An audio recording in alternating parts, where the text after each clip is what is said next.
The entire restaurant froze the moment Hannah opened her mouth, because the language she spoke was one the billionaire hadn't heard since his mother died. If this story touched your heart, show your love, like, share, and comment your thoughts.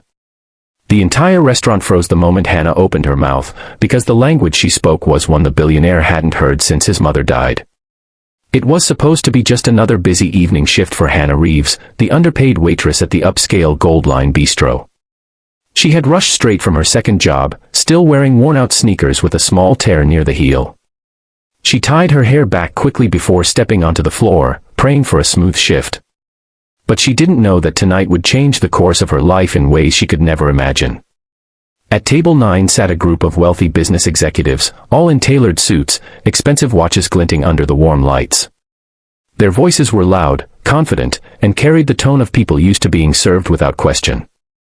Among them sat one man whose presence overshadowed everyone else, Alexander Hartwell, the billionaire tech magnate known for his ruthless decisions and intimidating personality. His face rarely displayed warmth, it was always set in stiff lines, as if he didn't have time for ordinary human emotions. Hannah approached their table with her usual nervous smile. "Good evening, sir. Can I get you anything to start with?" Alexander glanced at her badge, then at her face, and smirked. "Your English, it's a little broken, isn't it?" he commented loud enough for the whole table to hear. His friends chuckled. "Where did they hire you from?" "A bargain store." Heat rushed to Hannah's cheeks. Her English wasn't broken, she just didn't speak as fast as others because she was careful with every word. She worked 3 jobs and studied late at night, but to men like him, effort meant nothing. "I'm sorry if it sounded unclear, sir," she replied softly. Alexander waved his hand dismissively. "Just bring the wine list. Slowly. So you don't get confused." His friends roared with laughter. Hannah swallowed the hurt, bowed her head, and walked away. She reminded herself not to cry, not here, not now. Rent was due in 4 days. Her little brother needed school supplies. Her mother's medical bills still waited on the kitchen counter. She couldn't afford to lose this job. But humiliation clung to her like smoke. When she returned with the wine list, Alexander leaned back with a self-satisfied grin. "So, what's your name?" "Hannah." He pronounced it wrong on purpose, dragging the vowels mockingly. "Where are you from, anyway?" Before she could answer, he added, "Let me guess, somewhere far away where English isn't exactly a strong point." Another round of laughter. Hannah stood there silently, fingers trembling behind the menu folder. She wanted to defend herself, to remind them she had a university scholarship waiting if only life gave her enough space to breathe. But she knew her place. People like him didn't listen to people like her.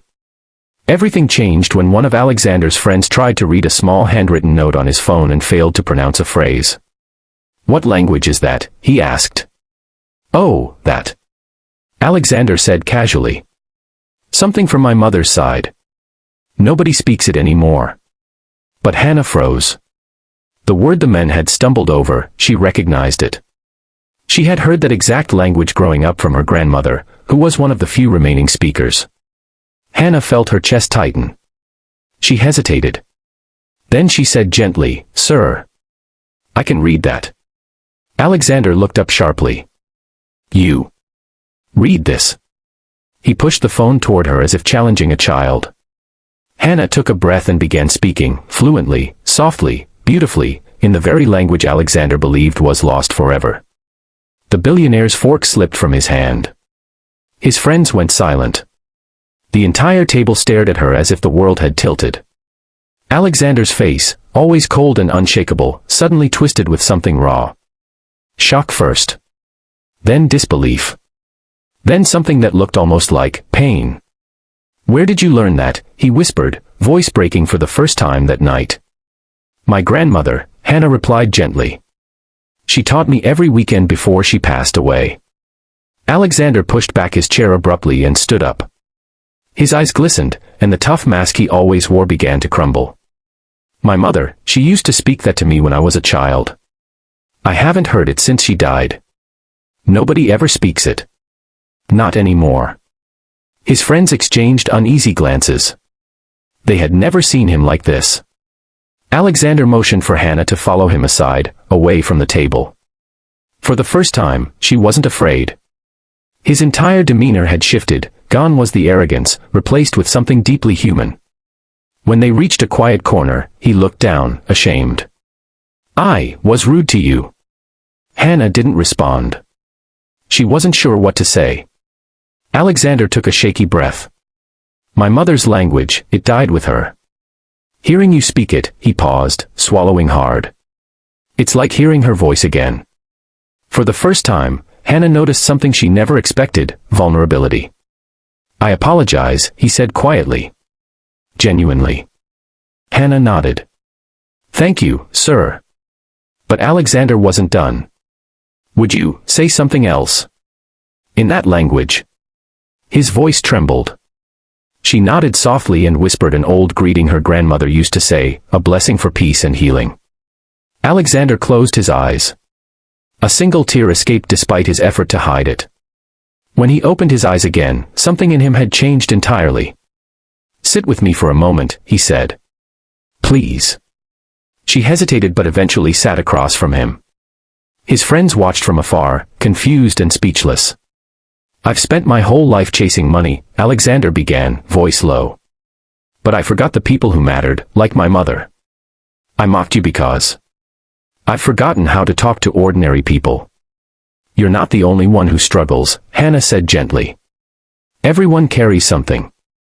Alexander leaned forward. "What's your story?" She hesitated, but something about his sincerity made her open up. She told him about her mother's illness, the 3 jobs, her little brother, the scholarship she couldn't accept because she couldn't afford to stop working. Alexander listened, truly listened, without interrupting. When she finished, he exhaled slowly. "You shouldn't be serving tables," he said. "You should be studying, building a future." "I wish," she whispered. For a long moment, Alexander looked at her the way someone looks at a map, as if she had shown him a direction he didn't know he needed. Then he said the words that changed everything. "Hannah, let me sponsor your education. Fully. No debts. No conditions. I want to do something good, something she would have been proud of." Hannah's eyes widened. I don't know what to say."